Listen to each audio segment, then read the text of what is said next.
Baik, Assalamualaikum warahmatullahi wabarakatuh. Perkenalkan, kami dari kelompok A3 ETB2 akan menjelaskan mengenai webinar yang kami ikuti dengan judul Teknis Pengujian Mekanik Material Menggunakan Universal Testing Machine atau UTM dengan narasumber Azhari SPD MSI. Next.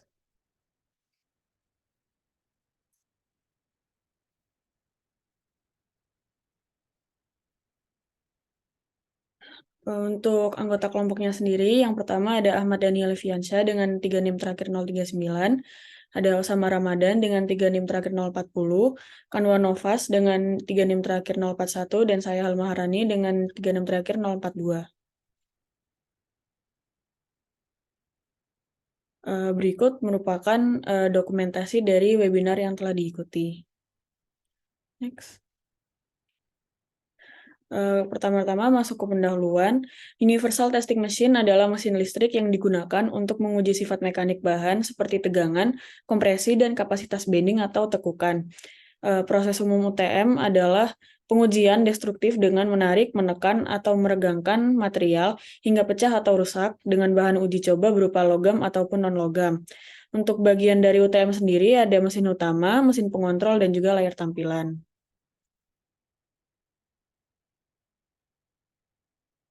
Berikut merupakan spesifikasi dari UTM Time WEW 300D. Untuk maksimal test capacity-nya yaitu 300 kN. Untuk measuring range of load-nya itu sekitar 2% hingga 100%. Untuk relative error load indicating value-nya kurang lebih dengan ketelitian 1%. Range of deformation measuring-nya 2% hingga 100%. Untuk relative error deformation indicating value-nya dengan ketelitian 1%, travel of pistonnya 300 mm. Untuk maksimum clamping width of flat specimens 70 mm, clamping thickness of flat specimennya 0 sampai 15 mm, clamping diameter of round specimennya 10 hingga 32 mm, dan juga distance between upper and lower compression plates-nya itu 0 hingga 300 mm. Yang pertama yaitu bagiannya yaitu mesin utama. Mesin utamanya ini terdiri dari beberapa bagian yaitu tension crosshead, kolom, silinder, table, load cell, compression space, dan juga tension space. Mesin utama ini menunjukkan di bagian mana pengujian harus dilakukan, yaitu yang pertama untuk pengujian kuat tarik harus dilakukan pada bagian tegangan dengan menggunakan plat penjepit atas dan bawah. Bagian tegangan ada pada bagian atas mesin utama. Dan yang kedua untuk uji kekuatan tekan dan lentur dilakukan pada bagian tekan dan lentur yang berada pada bagian bawah mesin utama. Kemudian untuk komponennya sendiri, silinder dipasang pada penyangga bawah, piston dipasang di atas silinder, sedangkan meja mendorong kolom. Saat piston bergerak, meja, kolom, dan crosshead atas juga akan bergerak seperti pada gambar yang telah ditunjukkan. Selanjutnya, tombol kontrol. Terdapat tombol remote box atau controller pada mesin utama untuk mempermudah dalam mengatur ruang uji asli. Controller ini juga berfungsi dalam proses menjepit sampel pada bagian pengujian tarik, serta dapat secara otomatis mengangkat crosshead atas, mencapai uji tarik, tekan, dan tekuk.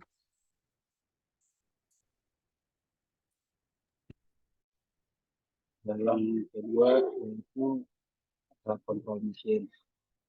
Mesin pengontrol berfungsi untuk mengontrol mesin utama dan proses data bahan yang diuji, menyimpan serta menampilkan data pengujian dan bagian-bagiannya yaitu saklar daerah bahan, yang kedua yaitu saklar berhenti darurat, emergency, tombol off, tombol power, dan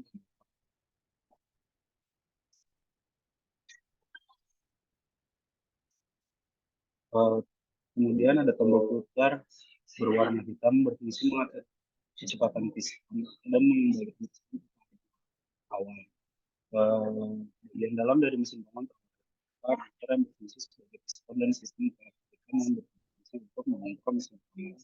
Bagian ini juga berfungsi untuk mengatur sistem hidrolik dari mesin. Kemudian ini layar tampilan dari WLN Jadi tampilan layar ini terdapat data sampel uji serta perhitungan dari nilai tekanan atau tekanan sampel uji. Selain itu, hasil juga dapat diperoleh dalam 3 aspek, yaitu force versus time, force versus displacement, dan force versus deformation. Untuk pengujian juga ada yang pertama yaitu uji tarik untuk menentukan kekuatan tarik dari spesimen. Yang kedua uji tekan yaitu untuk menentukan kekuatan tekan dari spesimen. Yang ketiga uji lengkung untuk menentukan kekuatan lengkung dari spesimen.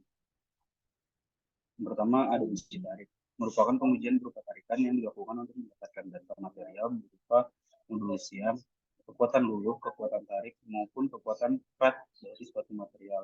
Data yang didapatkan dari ujian tarik berupa perubahan gaya strength dan perubahan panjang strength yang selanjutnya ditambahkan dalam bentuk tarik untuk menentukan material dan karakteristik. Tujuan yang sering digunakan dalam ukur sekolah adalah ASTM-L8 untuk logam dan ASTM D638 untuk plastik.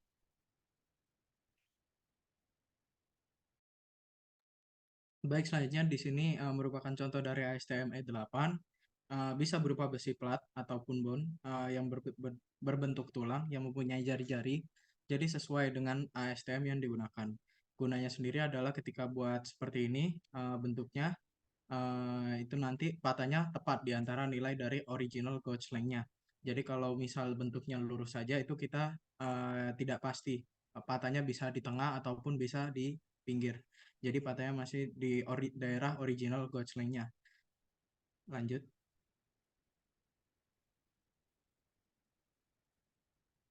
Kemudian di sini dialami oleh material ketika dilakukan tensile test. Yang pertama, di langkah pertama itu adalah kita mengukur LO-nya, mengukur dimensinya pada awalnya, kemudian bendanya ditarik pada langkah kedua, ketiga, dan keempat. Pada saat langkah keempat di sini timbul neck, dan kemudian di sini dia sudah melampaui yang namanya ultimate strength, yaitu kekuatan tarik maksimumnya. Kemudian terjadi fracture atau patah, bisa disebut patah, dan kita dapat tentukan LF ataupun panjang akhirnya. Next. Oke, sengaja di sini adalah contoh-contoh yang diambil.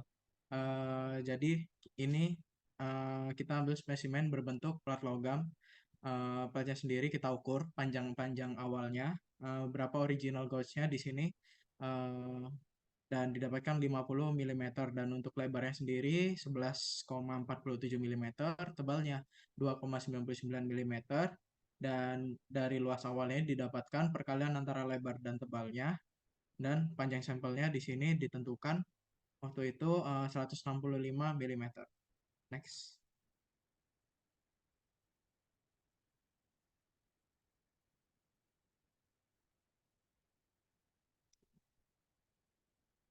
Baik, kemudian di sini disubstitusikan nilainya yang didapatkan dengan melakukan diproses pada aplikasi berikut, dan didapatkan nanti nilainya di sini luas sampelnya yaitu 34,3 dan original gauge-nya sendiri yaitu 50 mm, dan biasanya LE dengan LO-nya itu sama yaitu 50 mm. Next. Oke, kemudian ini terjadi pada awalnya yaitu sampel di sini dijepit oleh penjepit tensil dan mulai ditarik. Kemudian pada sampel sudah mencapai atau melewati ultimate strength-nya dan ditandai dengan timbulnya necking seperti pada gambar sebelumnya, dan kemudian sampel mengalami fracture atau patah yang berarti sudah melewati ultimate tensile strength-nya. Next.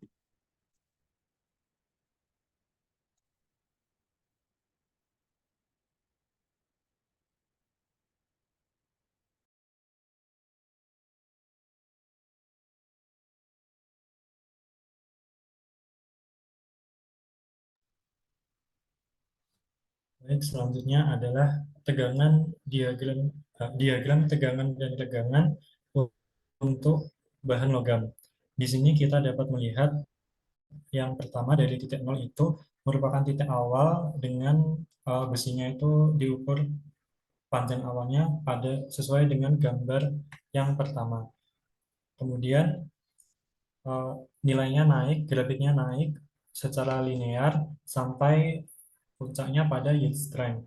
Yield strength dapat digambarkan di gambar 2, di mana ini merupakan daerah elastis, jadi bentuknya bisa berubah kembali ke panjang semula.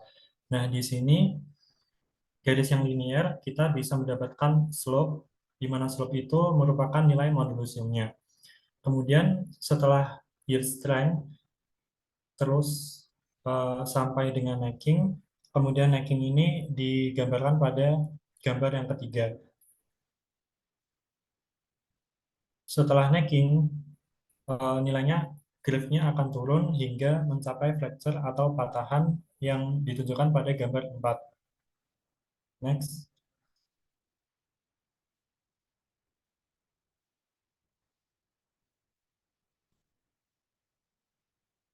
Berikut ini merupakan pengukuran dimensi sampel akhirnya. Yang pertama itu ada pengukuran final gauge, kemudian yang tengah itu ada pengukuran ke lebar plat besinya, kemudian yang ketiga ada pengukuran tebal plat besinya. Next.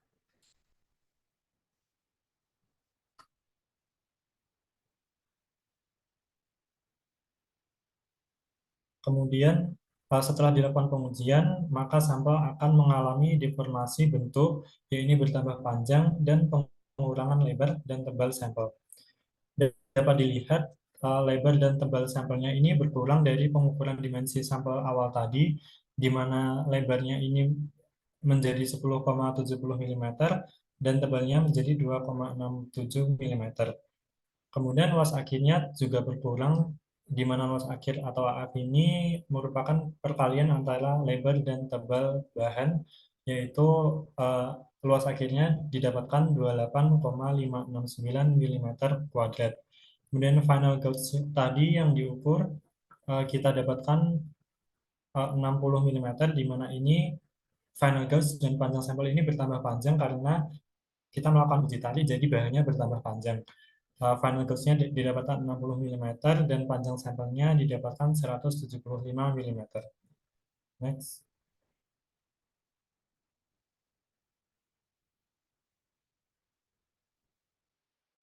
Berikut ini diagram hasil dari uji tarik plat logam tadi, di mana kita dapatkan yield strength-nya senilai 20,7, kemudian pandan necking-nya mencapai 26,603 dan perpatahannya berada pada 10,848 Newton. Kemudian di samping kanan itu merupakan diagram dari alatnya, dari komputer yang terhubung dengan alatnya langsung. Next.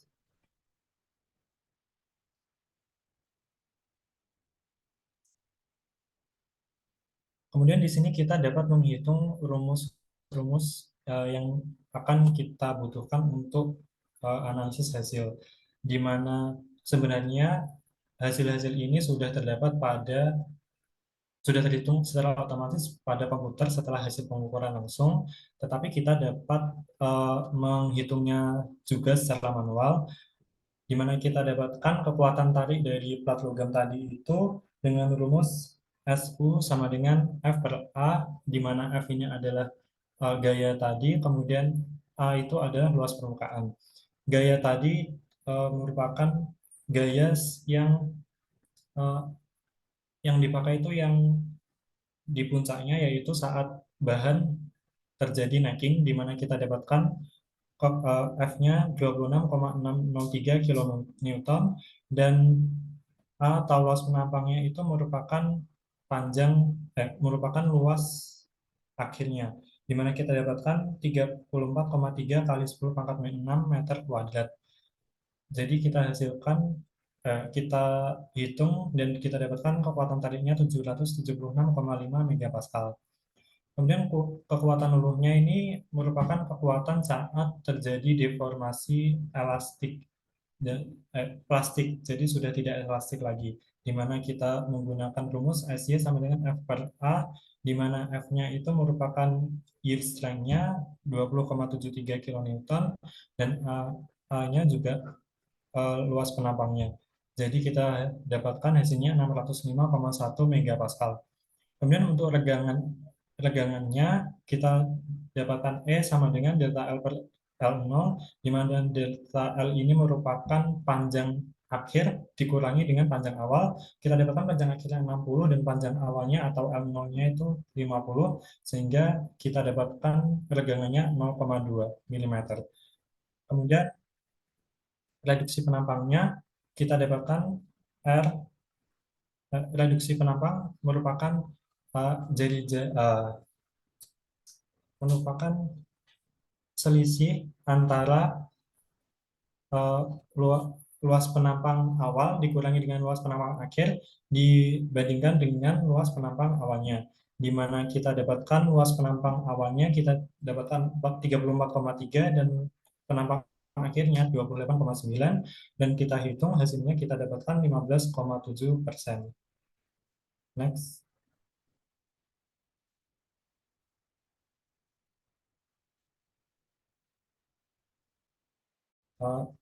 Demikian presentasi dari kami. Mohon maaf apabila ada kesalahan baik yang disengaja maupun tidak. Terima kasih atas perhatiannya. Wassalamualaikum warahmatullahi wabarakatuh.